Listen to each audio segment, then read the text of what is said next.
किरदार नहीं, मैं खुद कहानीकार हूं। मैं वक्त हूं, वक्त। आज आप सब मुझे अपने कुछ कीमती पल दे रहे हैं। इत्तेफाक माने या तंज, पर वक्त को वक्त सौंप रहे हैं आप।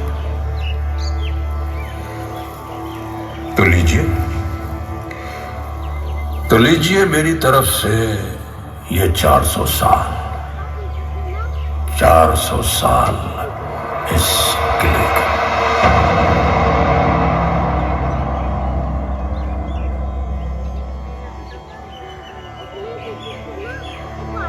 ये वही दिल्ली है जिसे 7 बार उजाड़ा और फिर बसाया गया।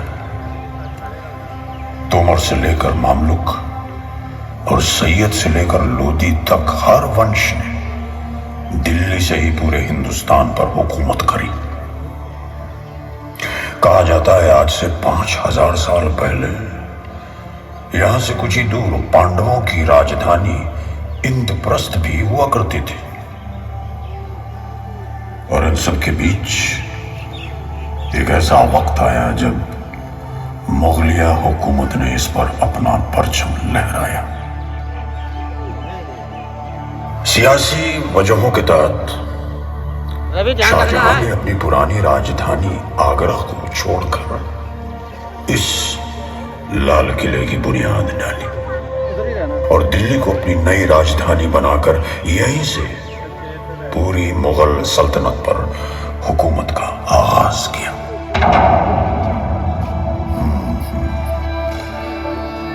कभी इस लाल किले से गजलों की मिठास, तो कभी शमशेर का जलवा और तोप की गूंज।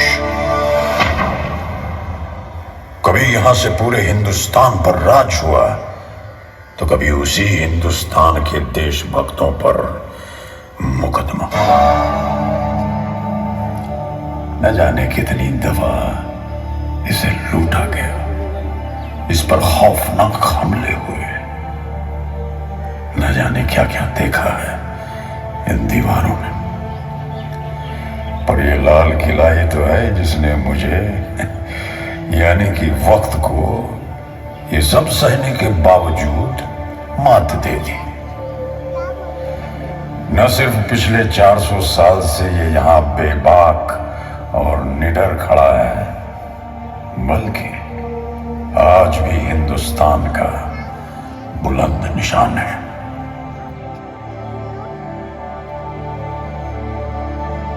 जी हां, ये वही लाल किला है जहां से 1857 में आजादी की जंग की शुरुआत हुई।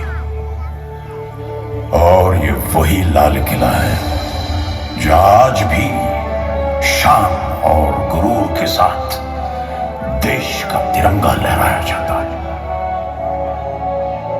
देखिए, आप नौबत खाने के सामने खड़े हैं। ये वही जगह है जहां कभी ढोल नगाड़े बजा करते थे और जहां से बादशाह का इस्तकबाल किया जाता था। अच्छा, अब आप आज भी नहीं बल्कि सन 1648 में खड़े हैं। आज का दिन बहुत खास है।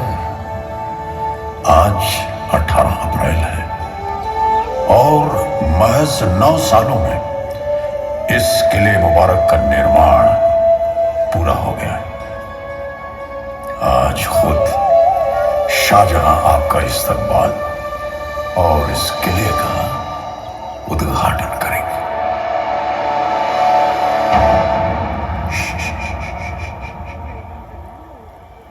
अपनी नजरें जरा नीची कर लें। शाहजहां की चहेती बेटी, शहजादियों की शहजादी जहानारा अपनी कनीजों के साथ नौबत खाने की तरफ तशरीफ ला रही है।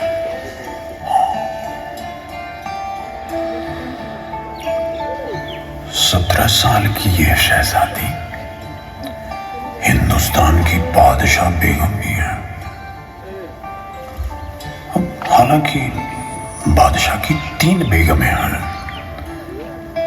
पर वह सुनते केवल अपनी सबसे प्यारी बेटी जहानारा की है।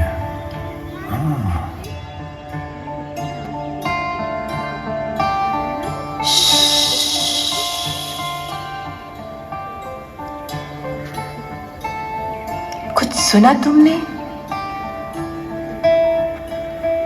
क्या सुनना है बादशाह बेगम? कल कल बहती यमुना की लहरों की आवाज, कितनी सुरीली है इसकी तान। वालिद साहब ने अपनी नई राजधानी के लिए ये जगह चुनी है। यमुना हमारी हिफाजत भी करती है, खुशहाली, तरक्की और हमेशा आगे बढ़ते रहने की नसीहत भी देती है। सुनो, गौर से सुनो, यमुना गाती है। जी बादशाह बेगम, सचमुच बहुत सुरीली है ये आवाज। जैसे छेड़ दिया है किसी ने राग दरबारी। नहीं नहीं, ये तो है राग हिंडोल। शहजादी साहिबा, देर हो रही है, हमें चलना चाहिए। बादशाह हुजूर दीवाने आम पहुंचते ही होंगे। हाँ हाँ, तो फिर चलो, जल्दी चलो। आज तक आप शाहजहां से सिर्फ किताबों के पन्नों में मिले होंगे। आज मैं आप सभी को उनके दरबार में शामिल होने की दावत देता हूं। अब आप कोई और नहीं है, बल्कि शाहजहानाबाद के निवासी हैं। तो चलिए चलिए, जहां पना सबके इंतजार में बेचैन हो रहे होंगे। चलिए चलिए, जल्दी चलिए।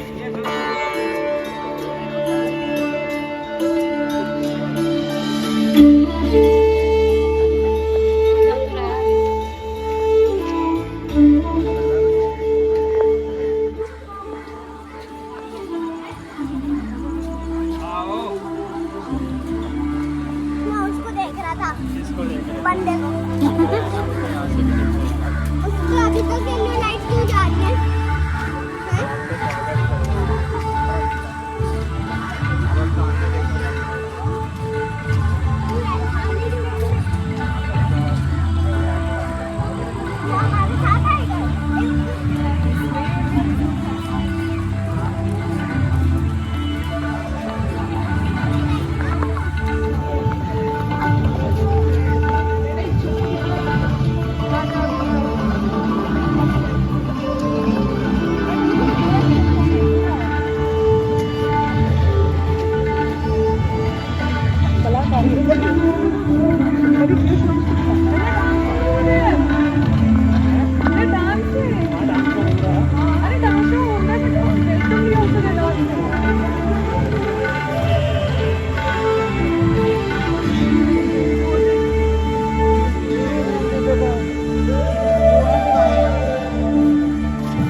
इतिहास है। आज 18 अप्रैल है और महज 9 सालों में इस किले मुबारक का निर्माण पूरा हो गया। आज खुद शाहजहां आपका इस्तकबाल और इस किले का उद्घाटन करेंगे।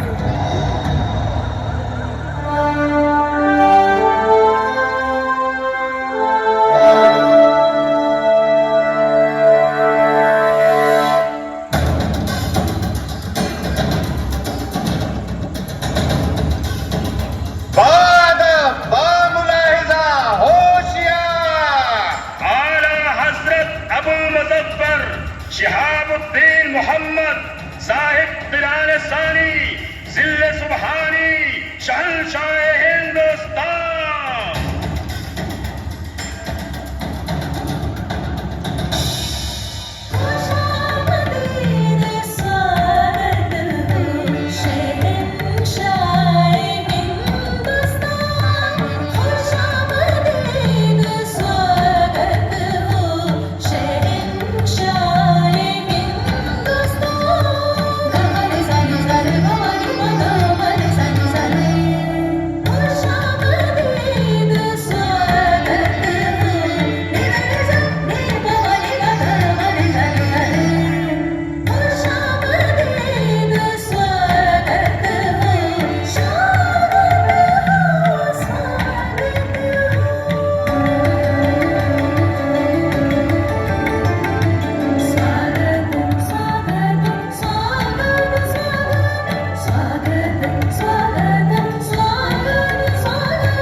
सुभान अल्लाह।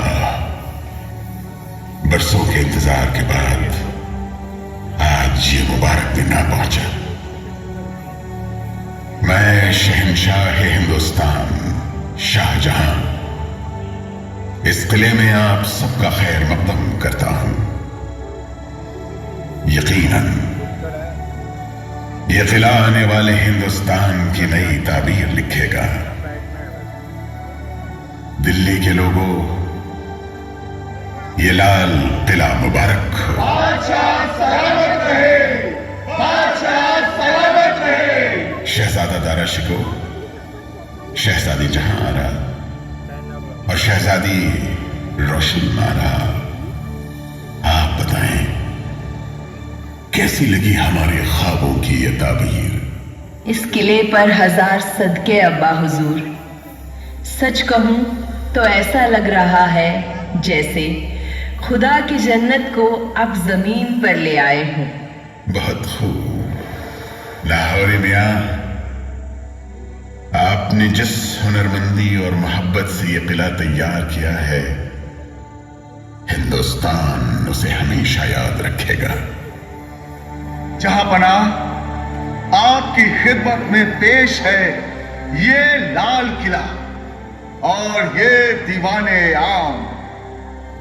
ये सभी आने वाले हर दिन में हर शख्स को आपकी शान और शौकत की याद दिलाएंगे।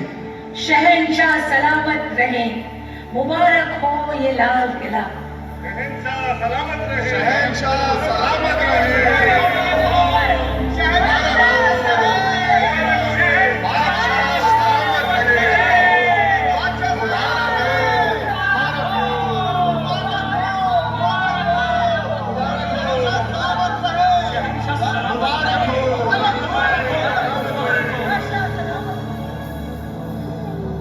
इतिहास को किताबों के पन्नों के जरिए पढ़ने में और इतिहास के खेल को अपनी आंखों से देखने में जमीन आसमान का फर्क होता है। आज इतिहास आप सबके लिए इतिहास न रहकर हकीकत में बदल जाएगा। अब आप सन 1657 की तरफ बढ़ रहे हैं। आइए देखें आगे क्या होता है। तो चलिए चलिए चलिए चलिए जल्दी चलिए।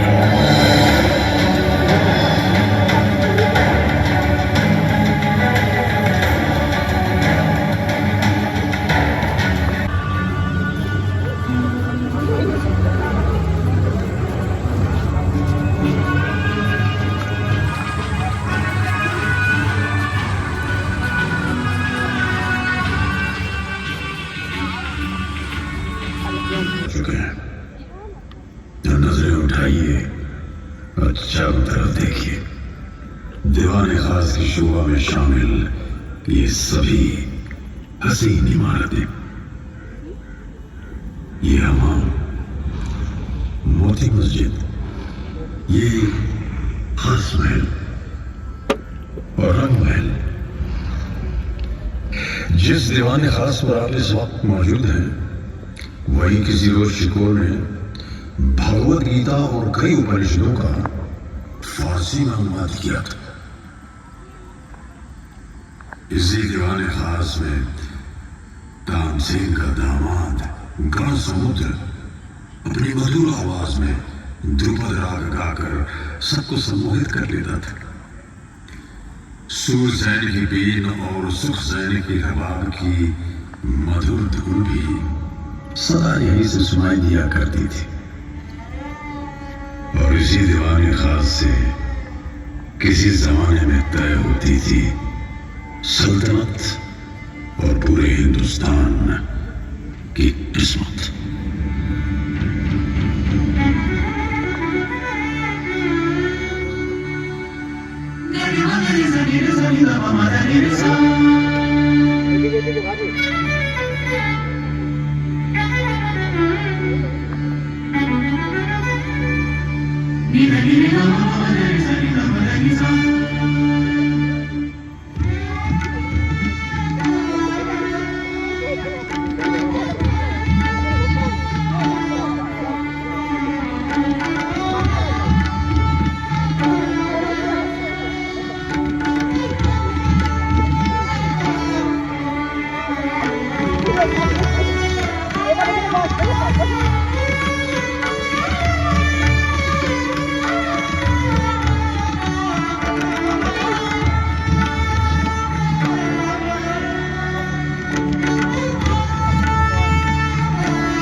करना पड़ सकता है।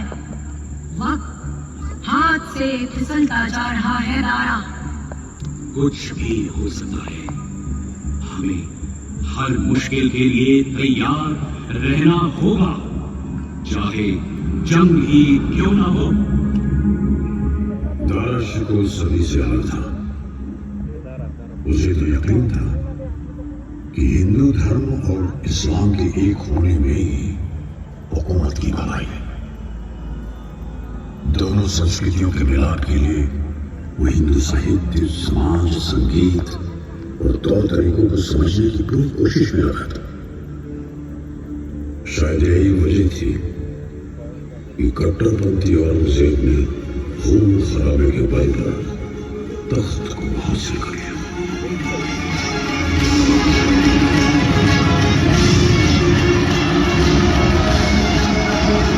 हिंदुस्तान के तख्त को जीतने के बाद औरंगजेब ने दारा शिकोह का सर कलम कर उसे सुनहरी पगड़ी में लपेटकर अपने अब्बा हुजूर को तोहफे की शक्ल में भेज दिया।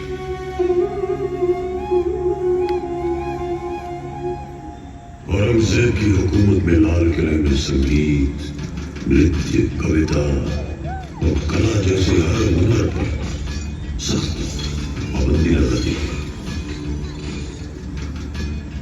इस हुकूमत के अंत के साथ ही पूरी मुगलिया हुकूमत की पकड़ हिंदुस्तान पर कमजोर होती गई। दक्षिण में मराठी, पंजाब में सिख, आसाम में और जाने कितनी जगहों पर अलग अलग बाज ताकतें खड़ी होने लगी। सबकी नजर अब मुगलिया हुकूमत के शाही तख्त पर थी। जहां एक तरफ खतरा फिर दिल्ली की सरहदों पर दस्तक देने लगा था, वहीं दूसरी तरफ सल्तनत पर राज कर रहे मोहम्मद शाह रंगीला ने उसे पूरी तरह अय्याशी में डुबो दिया था।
एक ऐसा तानाशाह आया जिसने लाल किले की शान को पल भर में मिट्टी में मिला दिया।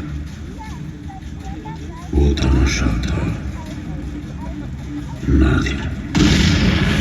उसने दिल्ली की इज्जत को तार तार कर देने के बाद रंगीला को अपना बंदी बना लिया।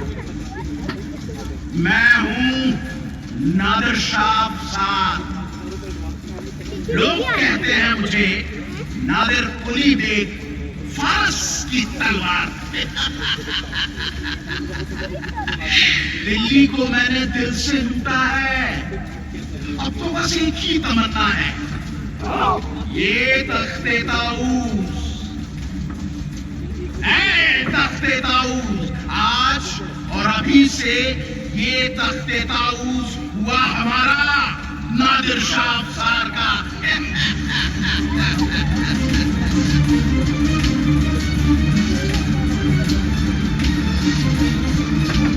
और करेंगे एक और बार। कहते हैं दिल्ली की लूट को नादिर शाह 700 हाथी, 400 ऊँटों और 12,000 ऊँट मिलाकर फर्श ले गया। इसी लूट में शामिल था मुगलों का मशहूर तख्त ताऊस। कई कीमती रत्नों से बना ये तख्त कभी मुगल सल्तनत की शान की निशानी हुआ करता था। न जाने कितने दिनों तक चली थी ये दिल्ली, पर इस डगमगाती हुई हुकूमत के पास अभी एक और नूर बाकी था, कोहिनूर। वही कोहिनूर जो आज ब्रिटेन में मौजूद है। उस जमाने में कोहिनूर का वजूद महज एक अफवाह थी। अब कैसे न होती। रंगीला ने उसे अपनी पगड़ी की वटों में जो छुपा कर रखा था। किसी को नहीं मालूम था कि वो कीमती हीरा इसके पास है।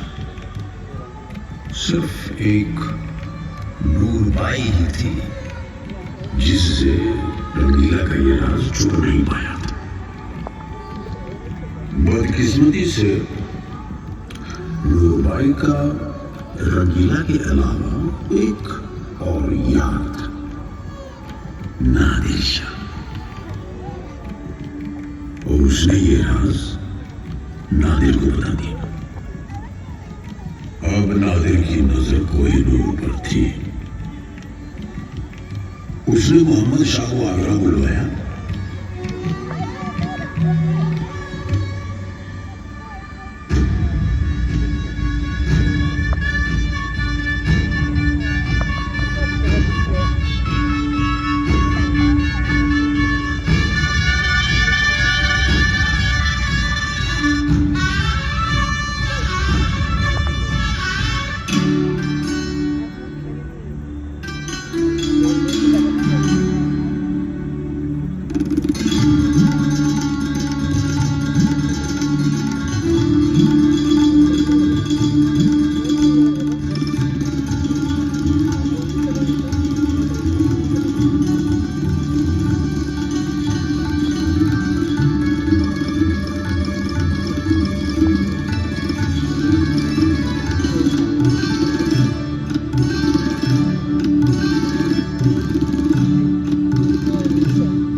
बदलने के रिवाज के बहाने हीरे को हासिल कर लिया।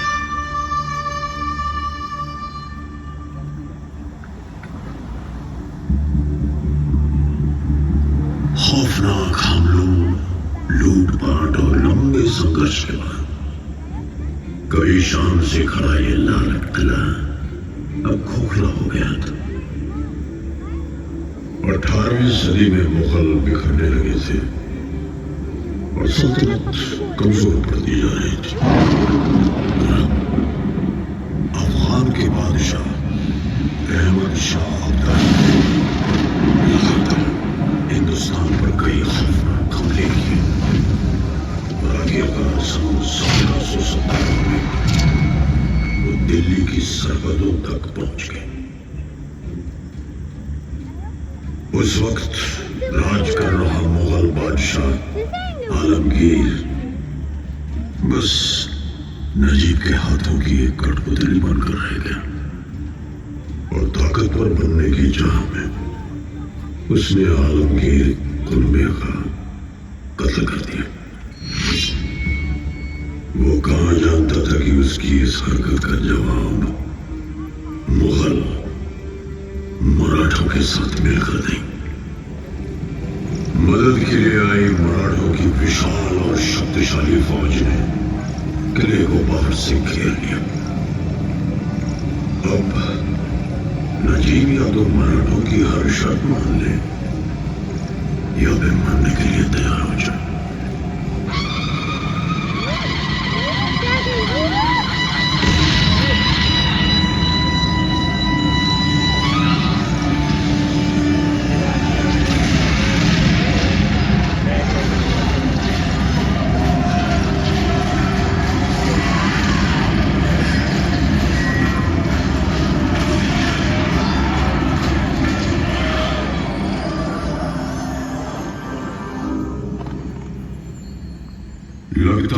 बारूद के गोलों की बरसात अब रुक गई है। शायद नजीब ने मराठों की सभी शर्तें मंजूर कर ली। मराठों ने आलमगीर को तख्त पर बैठा तो दिया, लेकिन दिल्ली में अब पेशवा का ही राज था और लाल किला मराठों का हो चुका था।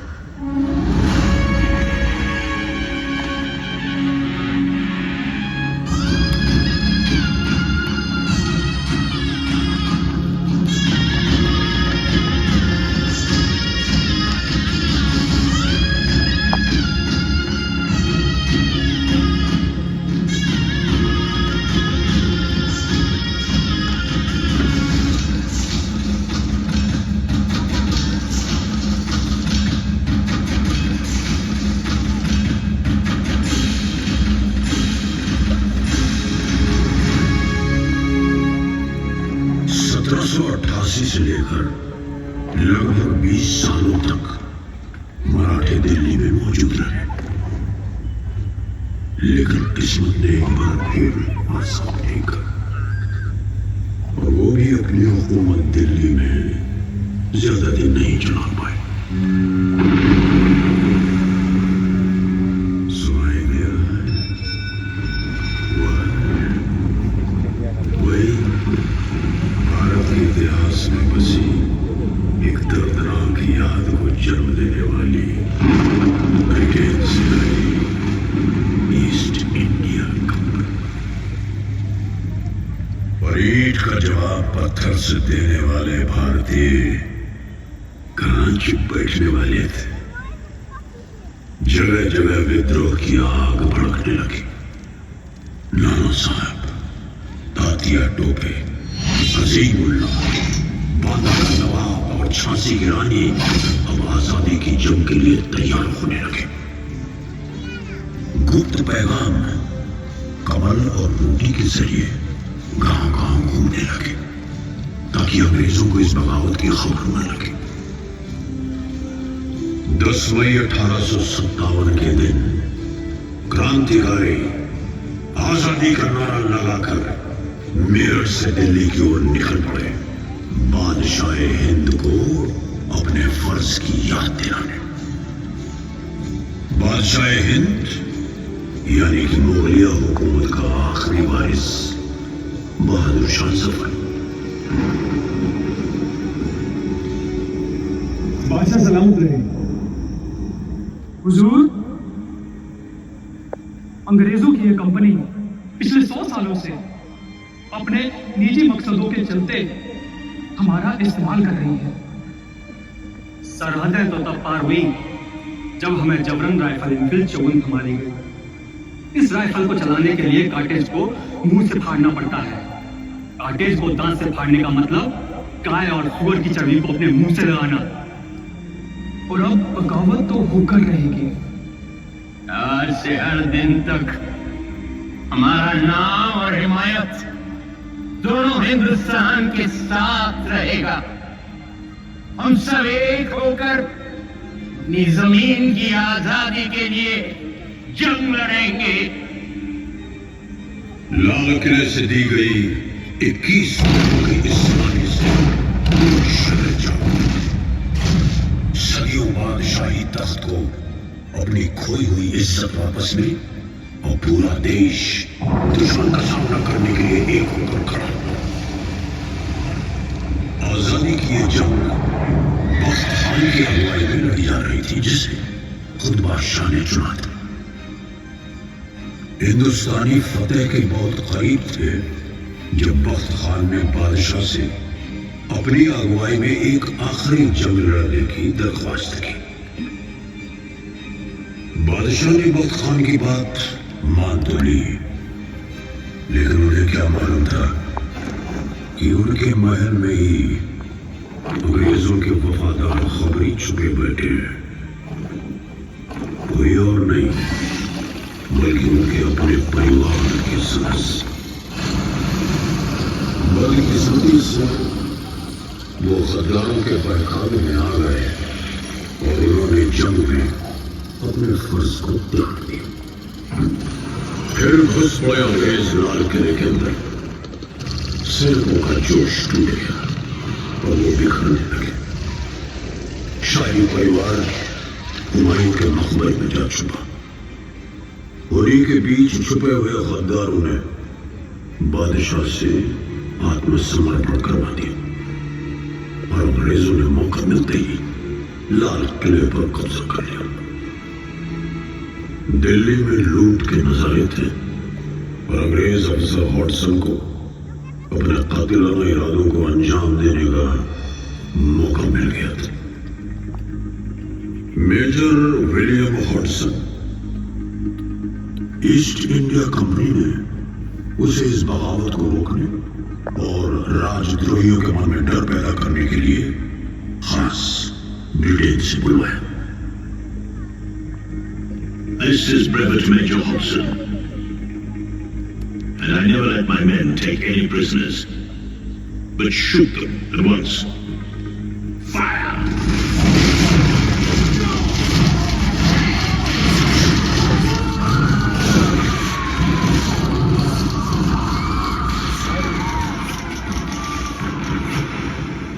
और फिर अंग्रेजों ने लाल किले में चलाया पहला राजद्रोह का मुकदमा।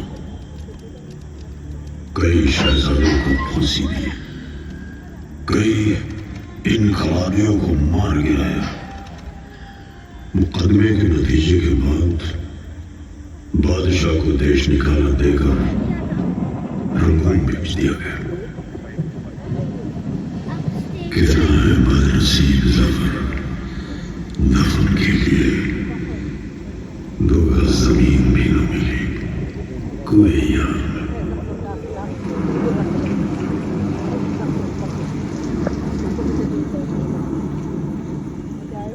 अब लाल किले पर अंग्रेजों का कब्जा था। इस 1857 की जंग के बाद ईस्ट इंडिया कंपनी का भी अंत हुआ। हिंदुस्तान अब अंग्रेजों की महारानी के साम्राज्य का हिस्सा बन गया। अंग्रेजों ने लाल किले में बने महलों के शाही खजाने को लूट लिया। बेआबरू कर दिया इसे, जैसे किसी जीते जागते इंसान के अंदर से रूह खींच ली हो। 1857 में जो आग देश की आजादी के लिए उठी थी, अंग्रेजों ने उसे दबा तो दिया, लेकिन उस आग ने ज्वाला का रूप ले लिया था। देश को अंग्रेजों से आजाद कराने के लिए वतन परस्ती की अलग अलग आवाजें उठी। मुल्क में इनकलाब को एक नई दिशा मिली। 1911 में अंग्रेजों ने दिल्ली को अपनी राजधानी बनाया तो लाल किले की अहमियत और उभरी। एक बार फिर वो हिंदुस्तान का प्रतीक बन गया। अब हिंदुस्तानी जानते थे कि अंग्रेजी हुकूमत को हटाना है तो लाल किले पर भारत का झंडा फहराना होगा। 1941 में हिंदुस्तानियों ने आजादी की तरफ एक और कदम बढ़ाया और आजाद हिंद फौज का जन्म हुआ।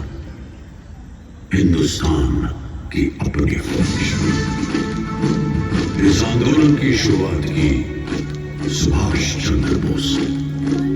We have undoubtedly traveled a long way towards the goal of Swaraj, but complete independence has yet to be won.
63,000 Azad Hind फौज के सिपाहियों में से लगभग 23,000 शहीद हो गए।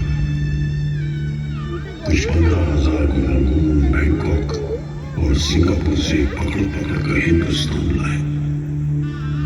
नीलगंज, मुल्तान, मद्रास और कई अन्य जगहों पर उन्हें कैद करके उन पर जुल्म उठाए गए। कितनों को तो राजद्रोही करार देकर फांसी के फंदों पर चढ़ा दिया।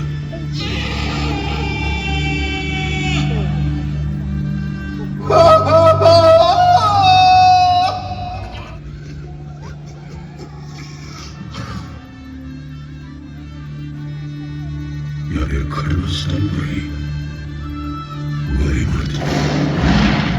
यहाँ बाबर ने बसे सलीमगढ़ के किले में हुए जुल्म यहाँ के इतिहास का एक दर्दनाक हिस्सा है। नवंबर 1945 में आजाद हिंद फौज पर पहला मुकदमा इसी लाल किले में चलाया गया।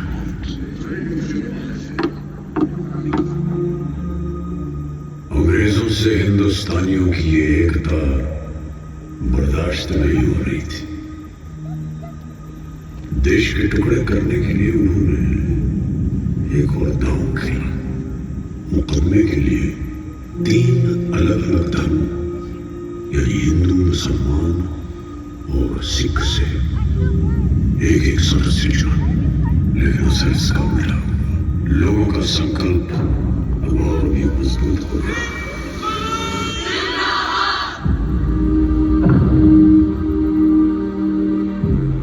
पूरा देश इन तीनों जवानों के हक में उठ खड़ा हुआ।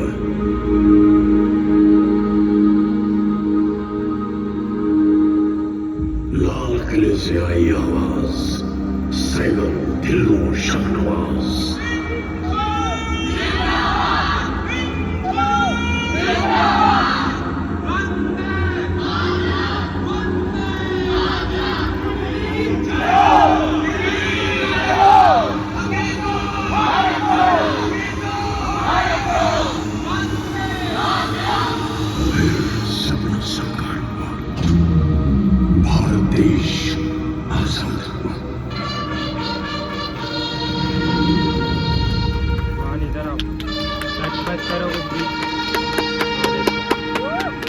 आजादी का तिरंगा बड़ी शान से लहराया गया इस किले पर, इस लाल किले पर। On this historic day, when India checked her fate as a free and independent dominion of the British Commonwealth of Nations, I send you all my greetings and heartfelt wishes. Long years ago, we made a pact with destiny. At the stroke of the midnight hour, when the world sleeps, India will awake to life and freedom.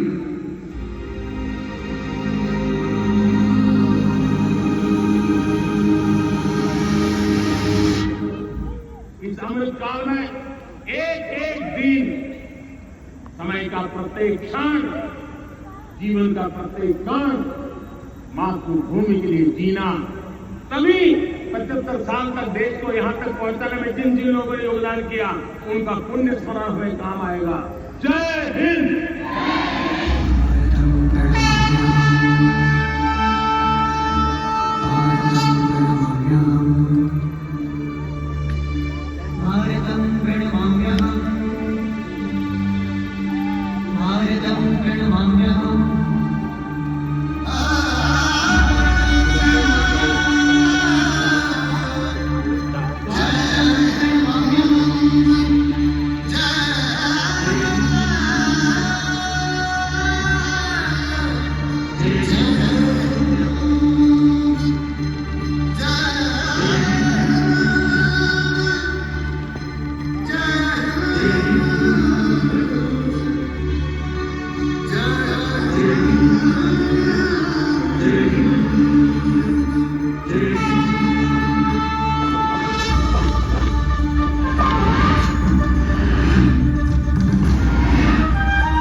जय